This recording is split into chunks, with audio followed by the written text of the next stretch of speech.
বন্ধুরা, ধরো বাইরে ভালোই জোরে বৃষ্টি পড়ছে।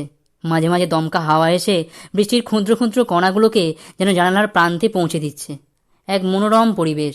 তুমি বই খাতা নিয়ে জানালায় বসে তাকিয়ে আছো সেই সুদূরে, যত দূর চোখ যায় তার থেকেও দূরে। মন যেন বৃষ্টির ছন্দে তাল মিলিয়ে গান ধরেছে।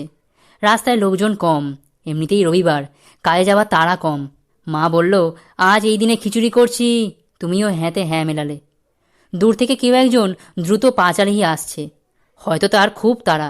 একটু কাছে আসতেই দেখা গেল, এ তো আমাদের পাড়া রবিদা। বাজার থেকে সস্তায় মাছ পেয়েছে হয়তো, তাই আনন্দে নাচতে নাচতে বাড়ি আসছে। তুমি রবিদাকে চিৎকার করে কিছু বলার চেষ্টা করছো, কিন্তু রবিদা শুনতেই পারছে না। কি করেই বা পারবে, মন তখন তার সস্তার ইলিশে। তোমার জানলার ঠিক সামনে আসতেই ধড়াস করে আওয়াজ হলো। তুমি দেখলে রবিদা স্লিপ খেয়ে ন্যাত করে পড়ে গেছে।